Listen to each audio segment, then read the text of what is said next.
now. The moment that I've waited for now is what I was created for now. I'm gonna let you know what I'm feeling now. I must be quite emphatical. I'm feeling plain ecstatical. I might just float right up to the ceiling. The joy inside me, the smile you see, it's for one reason alone. The time and place where I want to be is holy hot damn, right where I am now. The past is too historical now. The future needs an oracle now. Is when you feel euphorical. Trust me, your crowning achievement, your greatest prize will come on the day that you realize the moment you're living for. Wow, is now.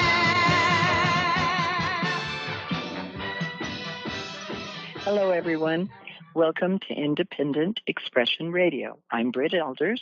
I'm sitting in for Shirley once again as she's doing some post-production work for the upcoming Disney picture, Nicole. Tonight, we have as our guest a good friend and a very special lady, Zohara Meyerhoff Hieronimus. Zoh is an award-winning radio broadcaster, social justice and environmental activist, and a professional artist. She founded the Ruscombe Mansion Community Health Center in Baltimore in 1984.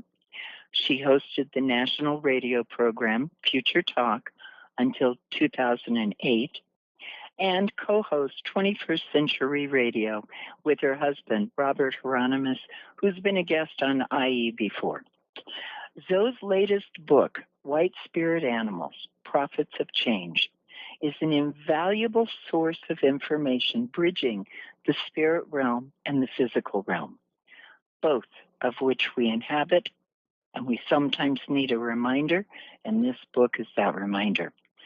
Zoh, welcome, and thank you for being with us this evening. Oh, it's a pleasure to join you. Thank you so much, Britt, and please pass my kind regards on to Shirley. I will do that. Okay, let's start because I know people are going to hear this title and say, what are white spirit animals? So let's just start there. All right. Well, white spirit animals are animals whose kin are a different color coat, but these are not albinos. Like the white lion, unlike the regular tawny lion, has recessive genes that they get from both parents. The same thing with the white bear. The black bears in the British Columbian rainforest, where the white bear is indigenous, has recessive genes from both parents that make it white. And each of these animals, whether it's the elephant in India, Asia, or Africa, there are white elephants, unlike the normative elephant we see. And when an animal is white in these cultures, including the buffalo, normally they're brown bison, but once in a while you'll see a white one, which are regarded by the Lakota as great signs of prophecy and part of prophecy. And the same thing with the white wolf. Normally we see brindles in black, but sometimes they're white. And in each of the traditions that honor the white spirit animals, they not only preside over entire ecosystems in which they live, meaning they're apex guardians, they're at the top of the pyramid, if you will, of keeping ecosystems stable. They also have been revered as survivors of the last ice age, and that they only show up when Earth is about to go through what the natives would call a cleansing of herself. So oftentimes, historically, though native tribal peoples have known of the white spirit animals among them, they wouldn't tell outsiders where they were or that they even existed. Right. But beginning around the 1930s or so, they started being born more, and more people who were not natives saw them or documented them or studied them. And so what we discover about each of these animals, and I wrote in White Spirit Animals, Prophets of Change, about 5 particular mammals: the bear, the lion, the elephant, the wolf, and the buffalo. And when one looks at the elder lore associated with them, not only they are revered as great teachers, some as co-creators of the earth, but they each have a cosmic purpose beyond their physical purpose of literally keeping ecosystems intact. And that's kind of what the white spirit animals all share in common. And they also all, for the most part, are represented in the star systems above us, in the cosmos. Right. That also tells us of their prescience, their importance, the way in which elders have always revered them, not as beneath us, not as less than us, but as our collaborators in creation and in living a productive, full life on Earth. That is absolutely beautiful. And I want to go through each of the animal spirits that you described because I think that's very important. But a lot of this comes to people in dreams, and you're a telepath. You're renowned for that. So does it have to be just in dreams? What other ways do these white spirit animals come to us?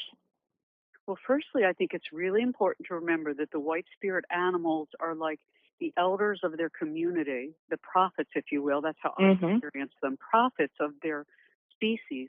So they're representing entire species. It's not just the white bear. If somebody has a dream about black bear or brown bear, it's as significant as white bear. It just has a different kind of tonality to it, a different perhaps message.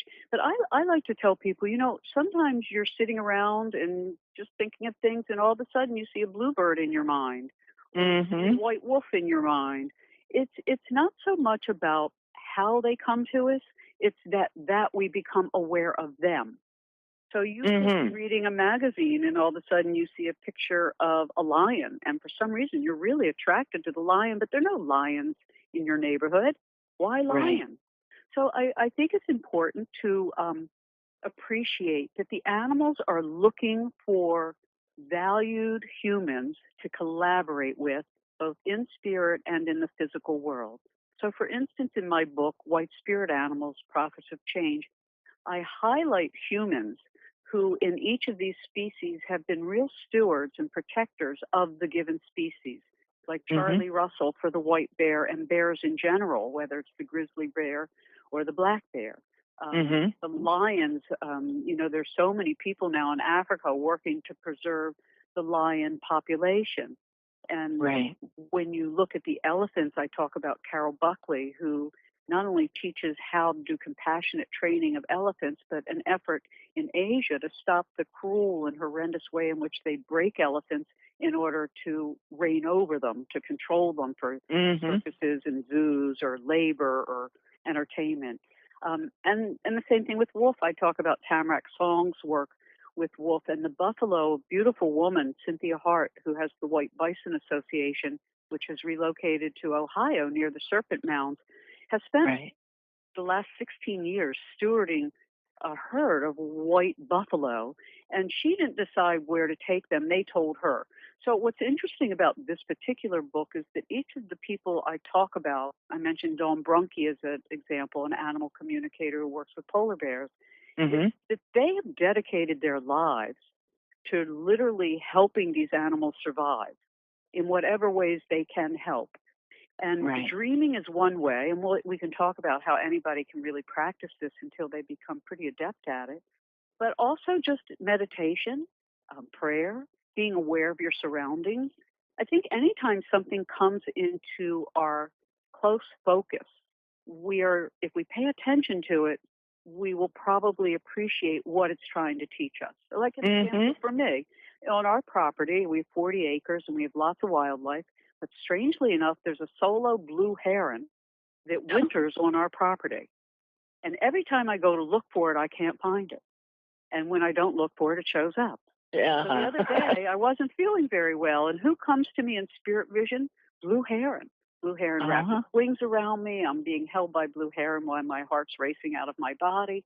And I had to look up, what was blue heron, and it was all about this independence and security and knowing that you have everything you need.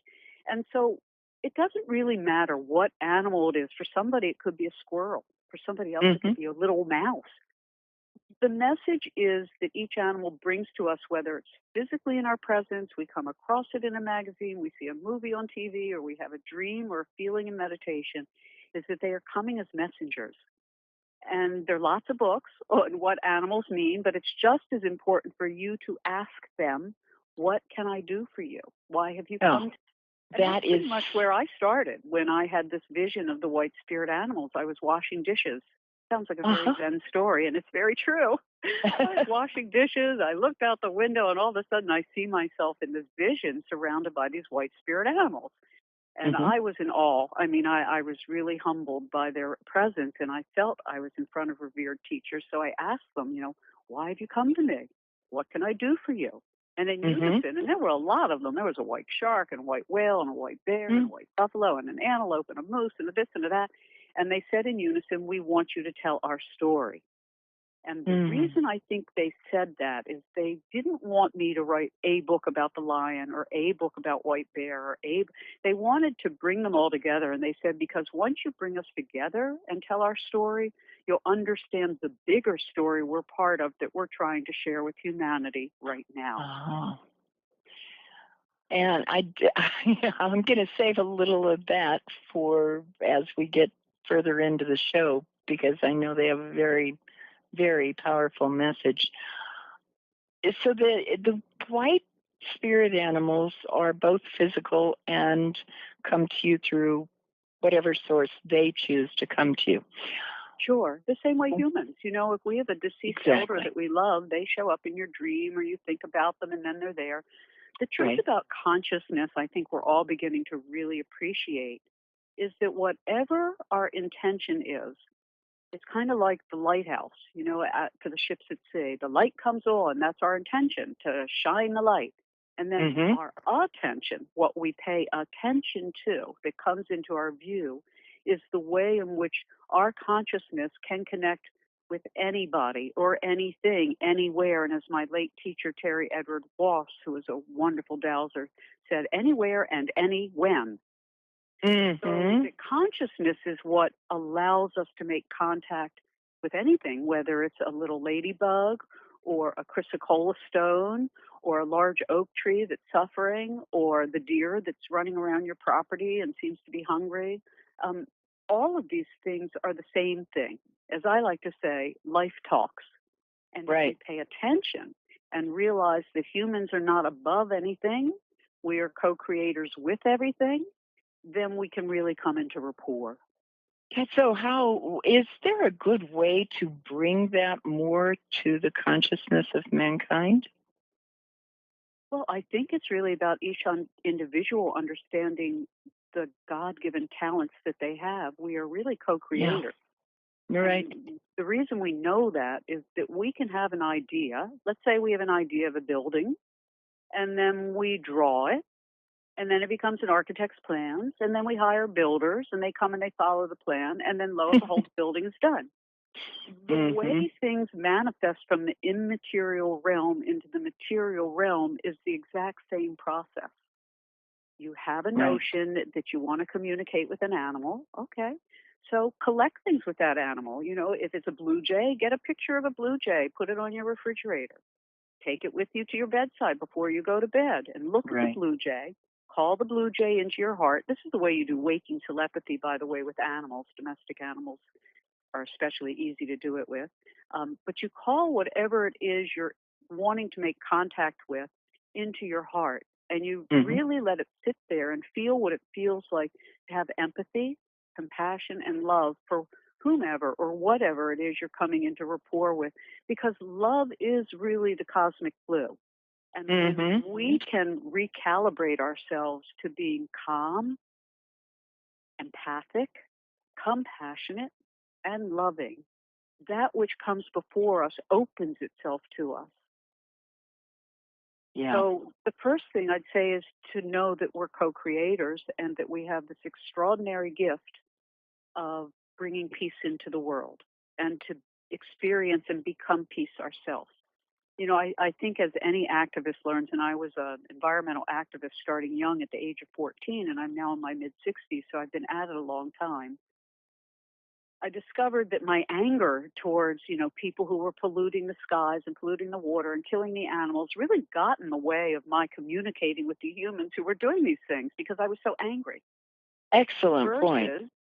Well, it's very true because anger is the opposite of love. Fear and anger go together, sort of opposing love. Mm-hmm. So when we're angry, we can't even get the higher information from our own higher multidimensional self. Our soul cannot talk to us because our body has shut down in this temperamental anger stream, which is turbulent waves, storm ahead. And you can't fly well in a storm. Well, the same way an airplane can't, we can't either. So exactly. I think the very first thing for each of us is to know that we're holy beings and that love is the greatest thing we've ever been given and is the thing of the universe that connects everything. So when we can come into a loving feeling, even towards something we're opposed to, like fracking, when we can come into a loving feeling for the people who are so greedy or so stupid or so just unrealized, it makes it better for the earth to help us help her. Right. So that's something. And then the other thing about coming into communion and having telepathy with a plant or a mineral, and because we're talking about all kingdoms do this, and that's how all of nature speaks to each other through telepathic communication. It's vibrational. It's not really a language. When I was younger and I prayed to be able to talk to the animals, I thought I'd grow up and learn how to interpret a bird's call or learn how to interpret a dog howl or et cetera, et cetera. And It wasn't until I was a little older and started having experiences that one realizes it's a universal language that everything speaks because we're biocapacitors and we're all made of light frequencies. So basically, as biocapacitors, we receive signals and we send signals. We receive and we emanate. That's really what we are, and that's what we do. We're constantly sending and receiving. When we get quiet enough and pay attention and don't judge ourselves or what it is we're seeing, we slowly develop the capacity to have conversation, to hear what other life forms are saying to us. The biggest problem Ingo Swann taught me, he was the developer, as you know, of the protocols for remote viewing. Yes. And he said our biggest problem as humans is our left hemisphere jumps in, gets in the way, wants to label, name, and title everything we see. And as soon as we do that, it stops the flow of whatever it is that's happening through our biocapacity, or what he called our bio-mind superpowers. Our ability to, astral travel, our ability to heal at a distance, our ability to come into rapport with an animal or nature. So all of these tools that we have been allowed to atrophy, or not even allowed, but probably suppressed for many generations in the Western world especially. To this day, you can go anywhere else in the world or even on the northern continent to indigenous peoples, and they have not lost this sense of entanglement, this sense of oneness of everything, that what we do to the earth, we do to ourselves. What we do to the animals, we do to ourselves. So I think they all come together to speak the same truth, which is that humans are not superior to animals or trees or water. We all have a purpose, and coming into alignment with our purpose, which is to be loving servers, not takers, loving servers, kind of realigns your life. A lot of people, they leave careers. They get a sense that what they're doing isn't making them feel good, doesn't keep them healthy, doesn't inspire them, and then they change their life and they go and they do something else. And that's part of the message that the animals give us, is for us to become who we are, not who we think we should be. That's such a very valuable point, especially in today's world, because we're so busy living up to what we think everybody else wants us to be that we've forgotten who we are. Makes it very, very difficult for any form of progression there. The book is it's absolutely amazing because you take from indigenous people's stories, the shamanism, the science, the understanding of it all in a way that it can really, I think it can benefit the reader no matter who the reader is, because it makes you think. And when you go through, I mean, we all love animals on some really core space of ourself. There is. We forget we're animals. That's right. Animals. That's right. And we're looking at ourselves basically through the eyes of these others. Can we go through some of the, well, I'd love to just go through all of them if we have the time. But you begin with the bear. Yeah, the bear. Well, the bear, presides over our woods and our rivers and in our heavens, represent both the pole star, which is at Ursa Major, Big Dipper, and Little Dipper. And it's where all the Earth's coordinates come together, all the longitudes come together at the northern part of our planet. So bear is said to preside over the north and where spirit come from. So when we start thinking about, there's a long history of shape-shifting between bear and women in particular.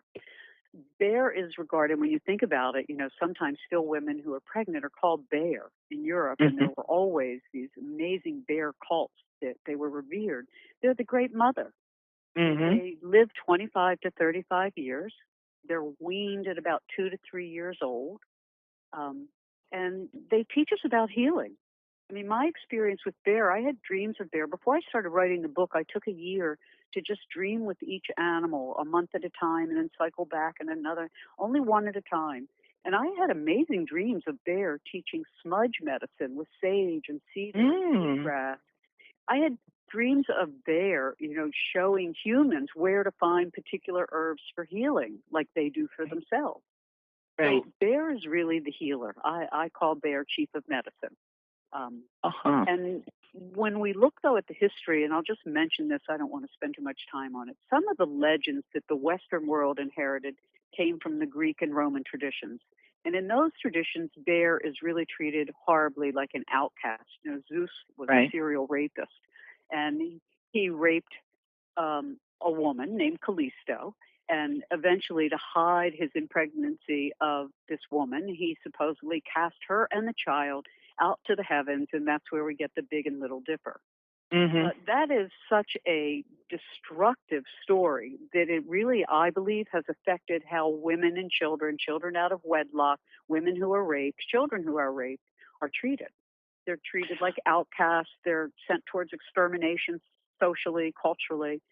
And instead, if the story is, oh, no, the bear, I can't really tell the whole story because it's too long, but I felt like, no, maybe it wasn't the bear the woman recognizing that she was going to be thrown out, but on her own took her cub with her to the heavens, because Mother Bear is the most protective being.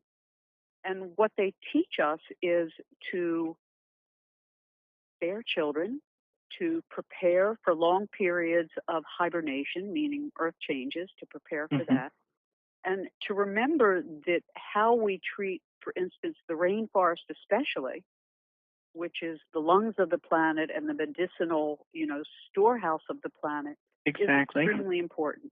And so the white bear in the British Columbian rainforest teaches us that. And they're just extraordinary beings. They're so patient. People call them predators, and humans use that term as a reason to justify their hunting and murdering of these animals, destroying their cultures and their paths for their younger ones who are taught by the mothers. And it's just all of it is so wrong and so wrong-headed.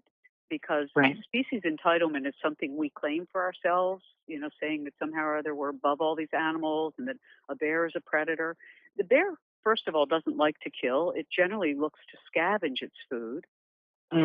It presides over our forests and rivers. And the reason I'd like to say, I don't know if I mentioned it already, you do so many shows, sometimes you forget when you said what you said and where you said it. But they're all apex guardians over whole ecosystems. And when I ask them, oh my God, we're losing so many species on Earth, 27,000 species a year now. Used to be 1 to 10. I said, what can we do to preserve more life on Earth? And they said, save as many of us as you can. And what they meant was preserve the ecosystems and the apex guardians within each ecosystem. And yet, unfortunately, these very animals are the ones humans, mostly men, like to kill the most. Right. Whether it's bear or lion or elephant or wolf or buffalo. You know, most of buffalo, while we may have now 1 million buffalo, most of them are not purebred buffalo. They're cattle bison. Exactly. They've been interbred due to captivity. But in the natural environments, buffalo and cattle will never interbreed. They just don't. So this is an aberration. So when people said, well, you said the buffalo is going extinct. And I said, yes, it is. The purebred buffalo is going extinct. Yeah. So it's really important that each of these animals, like for instance, you know, let's move to, how about the elephant for a moment? Okay. The white elephant and the elephant in general is indigenous to the woods and plains in India, Asia, and Africa. And their lifespan is the same as a human's. It's 80 years. So oftentimes in traditions of families who raise and work with elephants, they might team a newborn child with a newborn elephant in the Meyerhoff tradition. The males are weaned at 4 years. That's when they're all weaned. And the males leave around, I guess it's about 9 to 12 years old, as I recall, to mate with others. But the females stay for life. You know, all of these cultures of these particular 5 apex guardians and their ecosystems are matrilineal or matriarchal cultures. And that was one of the things that they stressed to me over and over, which was really something I didn't expect because I hadn't really thought about it myself, to be honest, is they have what they call an ethos of care around the mother and child. And humanity has lost that, and we certainly see that with the way we treat the earth, the way we treat children, the way we treat each other with war worldwide. And they were, you know, so emphatic about our understanding that until we restore that ethos of care around the mother and child, we cannot create peace on earth. And peace, of course, is our greatest inheritance and that gift that we've been given to inherit that we don't yet cultivate in the right way internally or externally, though a lot of us are trying. And so I think it's just important to remember that because elephant, as an example, you know, people say, well, you know, the ivory trade, fortunately, is ending. China, who's been the largest importer, I think has said they will no longer import ivory. The United States has a ban on ivory past a certain date. I don't remember what the cutoff date is. But a good story about the telepathy of animals is within the elephant story, just as an example. There's a wonderful steward who has passed away named Lawrence Anthony, and I tell the story in the book. And when he died, the day after he had passed on, elephants started showing up at his home on the reserve. These elephants were in herds, some as far away as 100 miles. They had come to say goodbye to a man who had saved them from being destroyed.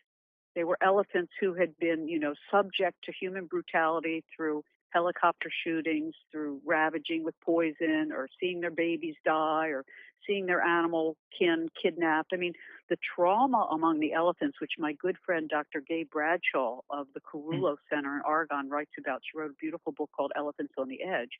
She has shown through both science and biology, psychology, etc., that the post-traumatic stress syndrome that humans experience from war, first responders, trauma, accidents, etc., is what the elephant community is going through. So sometimes they have aberrant behavior that they've never had, like an elephant group killing rhinoceros. That's never happened. But they have all been so dismembered, both literally and figuratively, from their matrilineal, matriarchal culture that they don't know how to behave. Not to say that that's happening a lot, but it's just by way of explaining when it does happen and there's an aberration. The aberration is the result of the human treatment of the animal species. Excellent not as point. just, oh my God, they've just gone a little nuts. They didn't go a little nuts. They have spent their lifetimes, several generations of lifetimes, passing down trauma to the next of kin through their DNA, just as humans do. So anyway, the Lawrence Anthony story, back to that, is so all these elephants came to pay homage to him because he had taken in elephants they were going to kill because they were behaving poorly, they wouldn't do what they were told, they hadn't been broken, etc. They hadn't been yet psychically destroyed, and they were angry, and angry males and angry females, and he took them in. And he didn't really know what he was signing up for, but he would sleep among the elephants to make them feel that he was community. And this went on for years, and he has a beautiful preserve in one of the ranges. And so still to this day now, a few years after he's since passed away, elephants come on the anniversary of his death to pay homage.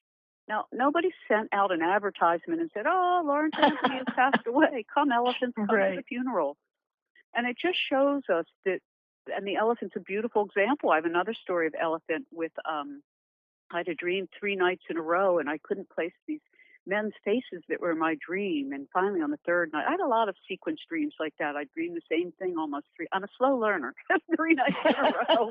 And so I realized who they were. It was Charlie Rose, the TV host, and Senator John Warner of Virginia, who used to be the chairman of the Senate Armed Forces, or whatever they called it, the Senate Armed Forces Committee. I think that's what it's called. Anyway, in the dream, they showed me their faces. So I did what all of us now can benefit by. You don't have to go to the library. You can go online, and I go to my Google Magic Ball or some other engine Magic Ball, and I just typed in elephant and Charlie Rose.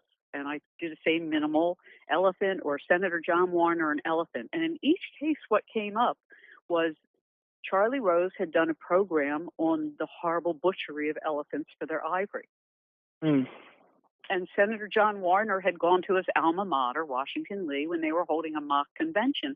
And who was there? But I believe it was a Barnum and Bailey elephant that died since in 2013, actually. She was euthanized at the Arkansas Zoo. She was quite old.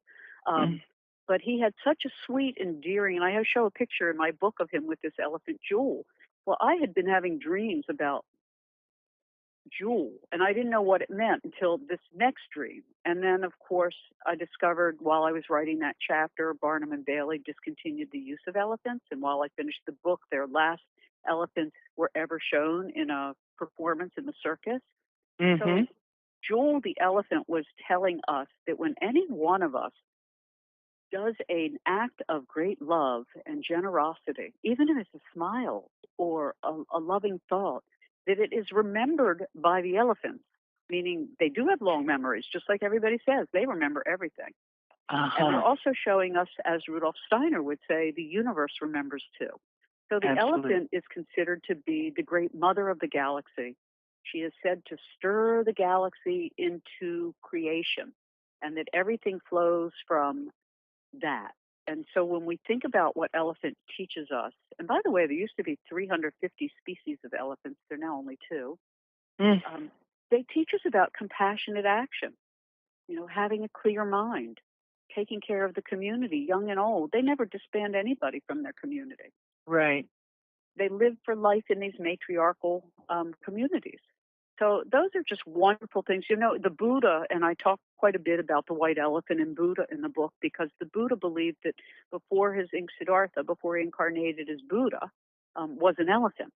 And you'll see in the Lotus Sutra and all these beautiful teachings where they compare the great sages to a white elephant with a calm disposition, well-trained, dispensing their duties.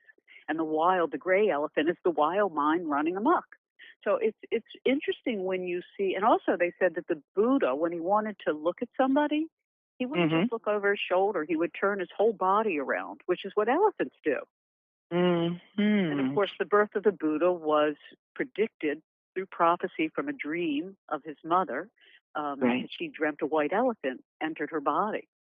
And when it was interpreted, it was said that she would give birth to this great and holy being. And she and her husband, the king, were told, if you raise him in the palace exclusively, yes, he'll be king, but he could be very brutal. If he is raised outside of the palace, he will become a great and holy leader. So it was both. Until he was 29 or so, he was raised inside the palace, and then he left entirely. But So the elephant teaches us about compassionate action, and we all hear about that from Buddhism. Right. Why do you call the lion the golden-hearted alchemist? Well, historically, when you look at alchemy, there's something called the emerald gem. And it's said that when you purify yourself and all the dross, your negative emotions, your anger, your jealousies, whatever those things are that diminish our holiness, that once we can rid ourselves of that and purify our heart becomes noble-hearted, golden-hearted. So the lion teaches us about the alchemy of the heart. They are considered to be guardian of the world. When you go back to Mesopotamia and Babylonian and Sumeria, you'll see the goddess of the heaven, the queen of the heaven, is shown holding two lions on a leash, one in the right hand and one in the left hand. And when you look historically at so many cultures, the lion was always associated with royalty, bravery, leadership, and farsightedness.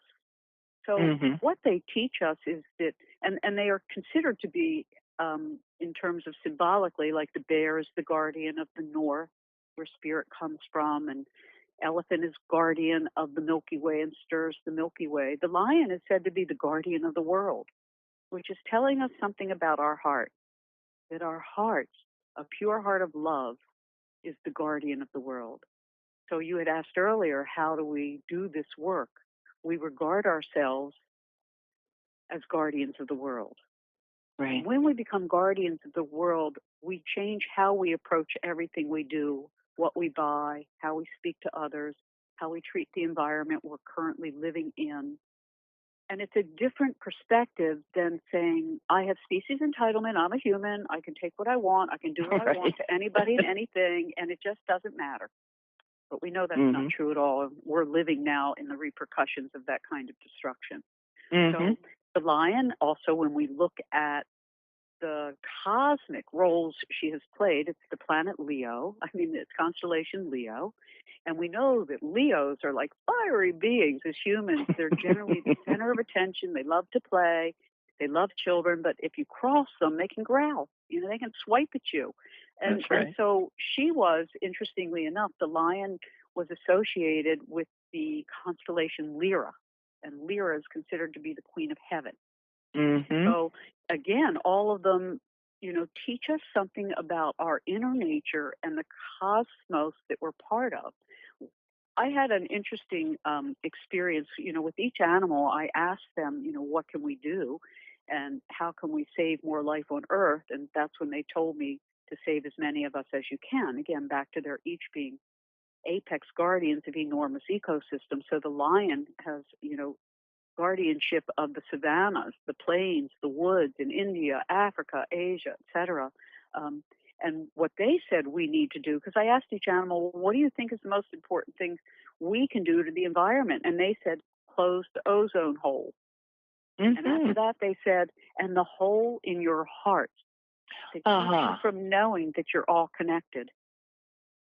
Absolutely. Yeah, so that's the beauty of the lion. And again, we are meant to be guardians of the planet, guardians of the noble heart. And that really teaches us to look ahead, to stay together, to be courageous, to be good leaders, that this is a time where all of us need to come together to be noble-hearted guardians of our earth. Yeah. Oh, that is beautiful. Absolutely beautiful. What about the wolf? And this is interesting because, Lee, you've talked to him about. Yeah, oh my God, I love Lee's book on the expedition in the Amazon. Yeah, well, thank you. I'll tell him. He'll love that. I hadn't told him that I wanted to have this conversation with you. And I reached out through your publicist and did all of that. That night, Lee had a dream about two white wolves, a mother and a pup. And we had, in his dream, this massive expanse of land with water and all of this, and we took in injured animals, and we cared for them, and we helped heal them and bring them back to nature. That was how the dream began. I had to go do something. I left. When I left, this huge white wolf comes in, and right in front of it is this pup. And it's Lee said it was just stunning because it was so pure white with these beautiful black eyes that it was trying to communicate through. And he at first thought, well, I don't know you, so I'm going to give you your space. Before long, they were sitting on the couch with him, one on either side. And then when I came home, he said we had this enormous bed where all the animals slept with us. And up on the bed go the wolves. They don't bother the other animals. They don't pay attention to anything else on the bed. They check on us every now and then. And then the next day we sat down, excuse me, and had a conversation and said, and this was in his dream, said, are these real beings or are they spirit beings? And when he recounted the dream to me in the morning, I went, oh my God, what a sign. Zoe and I definitely have to have this conversation. Yeah, that's beautiful. What a beautiful story. And that is oftentimes how people come into rapport with the animal kingdom or the mineral kingdom or the plant kingdom or off-planet elders or whomever. And it's always important to remember our dreams are talking to us because that's our soul talk. Yes. And that's why dreaming with any species or any spectrum on the life spectrum is possible, because that's where everything is united in the sort of in the, what do you call that? I guess the unity of the one. Mm-hmm. That's a beautiful dream. Well, the wolf is very special, and particularly the white wolf. And wolf is probably of all the animals on Earth in terms of the mammals, the one most humans feel closest to, because for so many millennium we lived side by side with wolf. And when you read the native stories about wolf, you discover that they taught humans how to hunt, and they helped humans survive. That's also the thing about all these white spirit animals.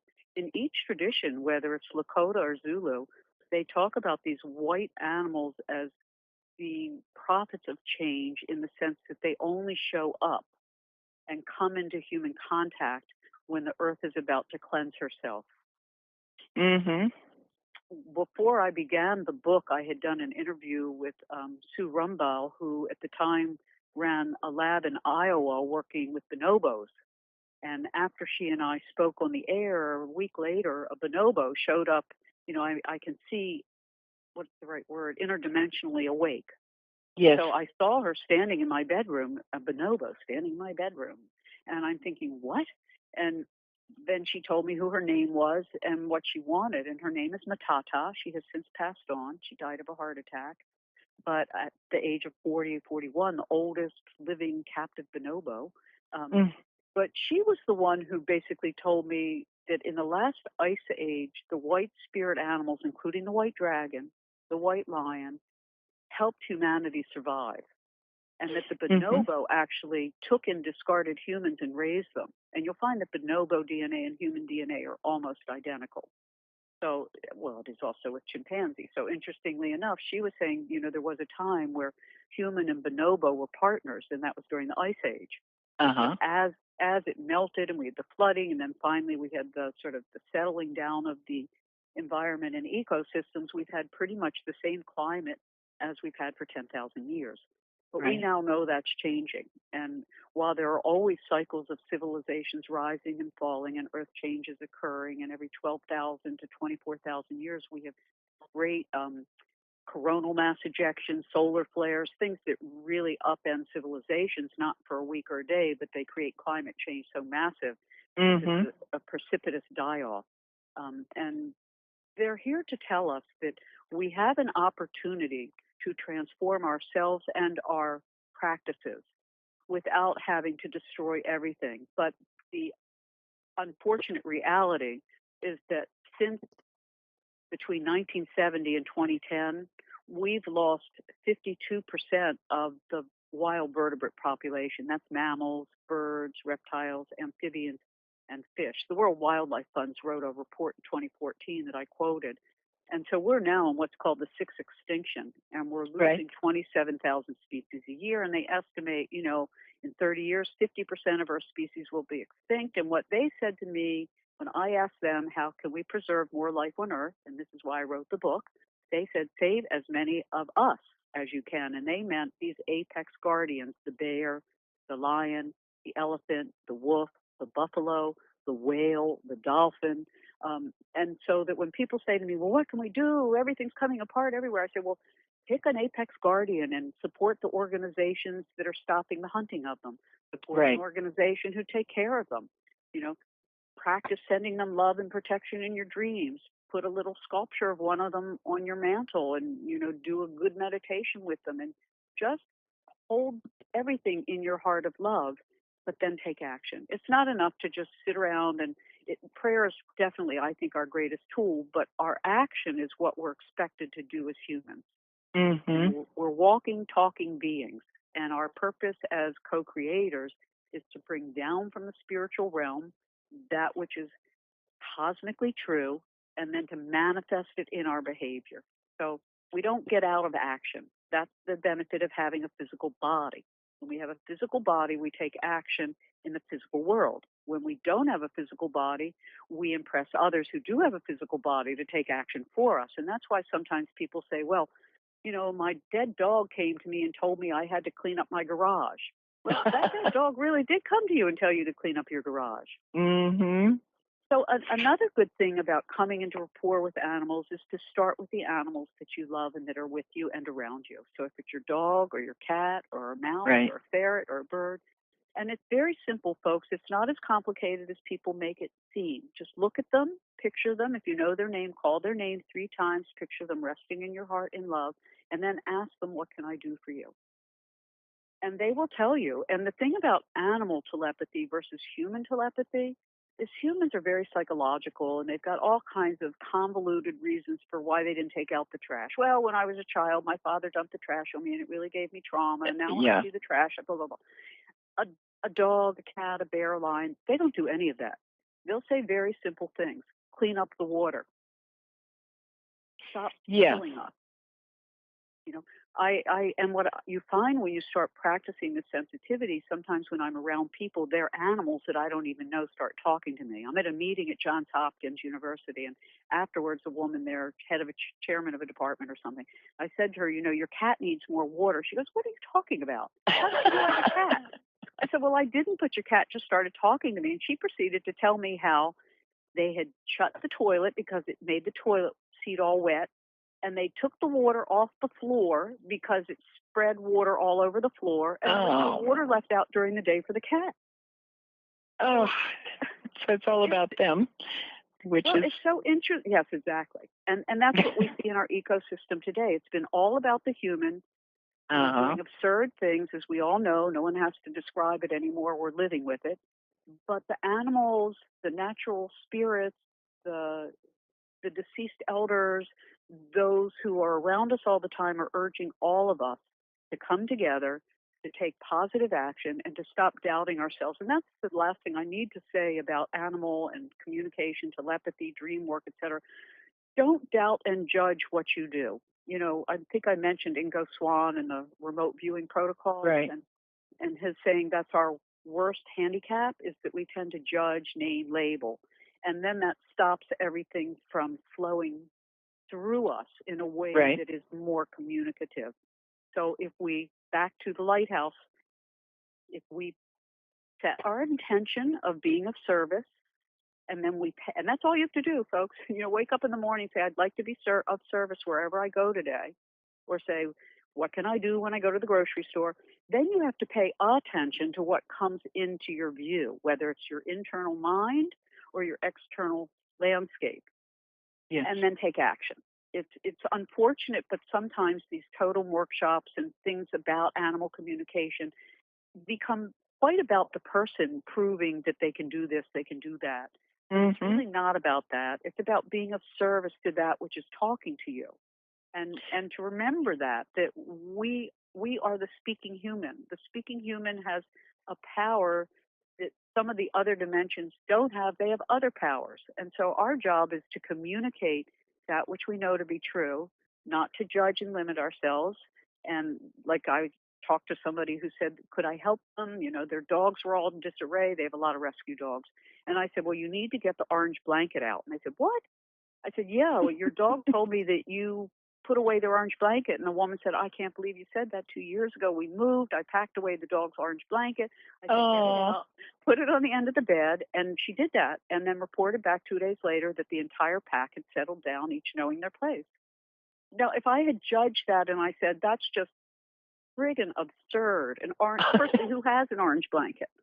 Right. So the trick is not to judge it, not to assume you're wrong, not to assume you're right. It doesn't matter. There's no right or wrong in this process. And that's the other thing I'd like to say. If your dog tells you to wear a blue hat, wear a blue hat. It doesn't matter. What matters is that there is something going on that might be not totally cognized. It might be in the unconscious realm, but the soul will know it. That blue hat may have been something your grandmother wore, 2 generations ago when she was serving food to the poor. We can't know where these things come from, and it's not important to know. What's important is to take action with the information we're given through all of these wonderful biomind superpowers we have, whether it's in meditation and telepathy and dream. And if you want to dream of something, whether it's a person who has died or an animal you want to come into rapport with, again, you just, before you go to sleep, hold them in your heart, really picture them in your mind, and see what happens in your dream. And it might be something you have no idea how it's related to the animal you ask. You go, oh, yeah, I have a cat, and I dreamt about, I don't know, the buoys in the water. Yeah. It doesn't really matter. What matters is to simply pay attention to the messages and images that were given, write them down, look them up if you want, or sit with them for a while, and over time, they all start to make sense because it's a pattern. Well, it's the messages that connect us with creation, with the universe, with all energy that is. And we need to be more aware of them in daily life. They come in many different forms, don't they? Yeah. We just can't expect them to be one way. Right. Right. Yeah. Yeah, like your husband's dream. I mean, an incredible dream. And there are people who have sanctuaries, and I know many of them. And I would say that that is a devoted life because they don't come first, their animals do. And what they go through to feed these animals and raise the funds to keep them safe and well is extraordinary. So I profile some of them in the book, White Spirit Animals, Prophets of Change, because it's humans coming into partnership with the animal community that we can change abusive humans' behavior. And I cite those things also in the book where Fajans used to break the elephant by cruelly beating them and torturing them and starving them. Carol Buckley teaches them how to come into compassionate rapport and train an elephant for work without brutalizing it. And the same thing for all these other animals. There are stewards like Cynthia Hart with the Buffalo and the White Bison Association. She has spent 16 years taking the buffalo where they tell her to go.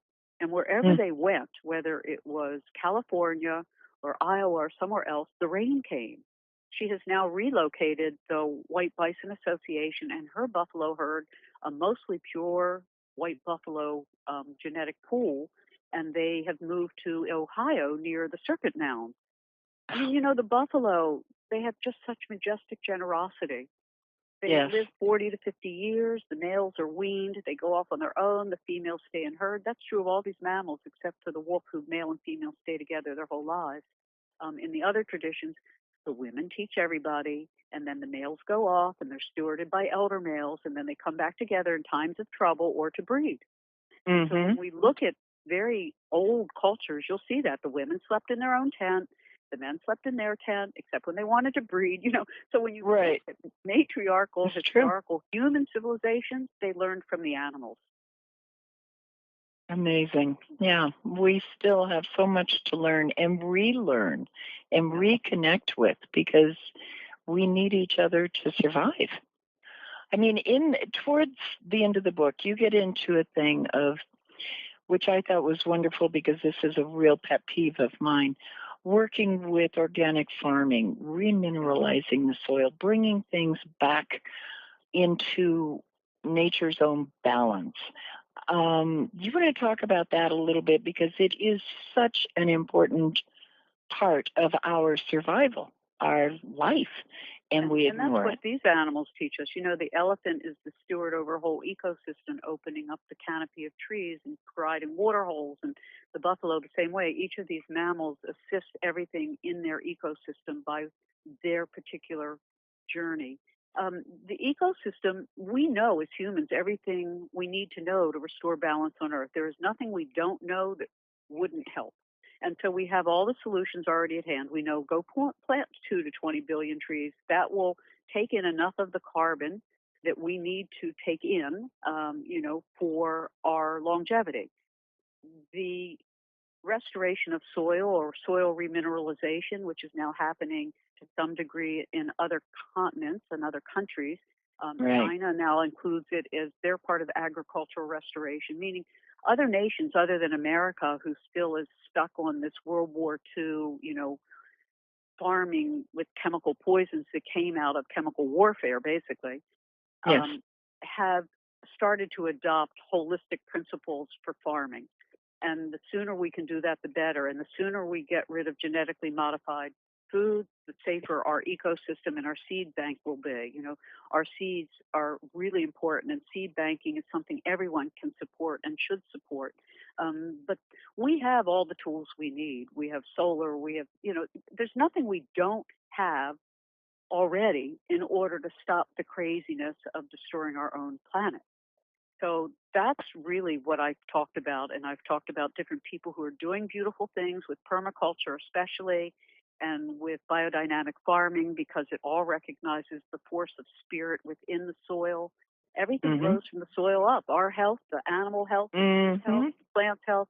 So the healthier our soil, and remineralizing soil is done with elements from glacial rock dust and riverbeds that have high mineral content. And so it's been done to prove, like the dying forest in Germany, at one point they sprayed rock dust on it and the forest didn't die. So that's just one thing. The other thing I talk about is paying attention to children and children's dreams and children's, whatever it is they tell you. This is a time period in Kabbalah. They say that prophecy will come through women and children. Children until the age of 10 are still very much tapped into the multidimensional reality we're always part of but become unconscious of. So when they say they're playing with, Robert Red, that could be a deceased child. We don't know. It could also be a spirit. The important thing is not to diminish their experience, but to listen to them and not to say, oh, it's just imaginary. Just imaginary is a silly thing for any of us to think. What is our imagination? It's the greatest tool we have. If we can imagine something, we can help it manifest. If we can't imagine it, we won't manifest it. So our imagination, which is being denuded in our childhood population through public schooling and sort of the whole litany of what we know is not working, it's very important to encourage children's play and children's imagination, because what seems imaginary in one generation often becomes the new tools of science in the next. Exactly. Yeah. Well, we have to really tap into so many things. Zoh, in closing, what would you like to leave our listeners with? What is the real core that they can get to help promote these changes? One, to pay attention to the moon cycle. I didn't get to that when we got taken off the moon cycle, but the moon really regulates our biological being, and we are river beings. So remember, from the new moon to the full moon, have particular things to do. That's when you go out into the world and you manifest things and you start things that are new. From the full moon to the new moon is when you retreat back within, you refine things you've already done, you think about things that you're going to do. It's a better time to recede. That's one thing. Another thing is to remember we're all related to the galactic center. We lost that when we were put on a different system for calculating longitudes and moved to Greenwich, England. And in fact, the galactic center is where all these animals in the cosmos point to. We are related to the galaxy, not just the sun and the earth. And thirdly, and most importantly, is to remember that we're all co-creators, and that everything we think, say, and do is impacting the world, whether we can see how, when, or where it is. So the more each of us can refine our inner environments, our inner temperaments, and our inner natures, the more easily we'll be able to restore the earth to balance. we and the earth are one. What we do to the earth, we do to ourselves. And what we do to ourselves and each other ripples out in the negative way into the universe. So remember, everything good that we do, everything that's compassionate action, everything that is heartfelt love, literally is seeding the future with good. And that's the power of being a co-creator. Mm-hmm. Absolutely beautiful. I really recommend the book for everyone out there. It's eye-opening, and like I said earlier, it is thought-provoking, which I think we need more of these days. We seem to have found a space where we're content being in a shell and not pursuing and asking questions and moving forward with things that can benefit all. We've taken it to a very personal, it's about me space, and we need to realize we are, as the Lakotas say, all related. It's very, very important for us. Absolutely true. It's, as I said in the beginning, or maybe I didn't say it, it's all of us together, or it's all of us together. It's like, yeah. We might think we can opt out. There's no opting out. It's all of us together. That's true. Keep us posted on everything you're doing. This is, like I said, something we can all learn from. And if nothing else, many of us that are active need a refresher course every now and then. And this is a perfect one to really play with. So thank you for your work. It's changed my life. Thank you for having me. It's been a pleasure and a wonderful opportunity. Bye, Britta. Bye-bye. Everyone tonight, take a few minutes. Connect with your white spirit animal. Find out what that is, who it is. Bring it into you and let it communicate with you. Let it tell you what is of value and what is of import to you, because each one of us connect to each other. Thank you, everyone. Have a wonderful week. Good night.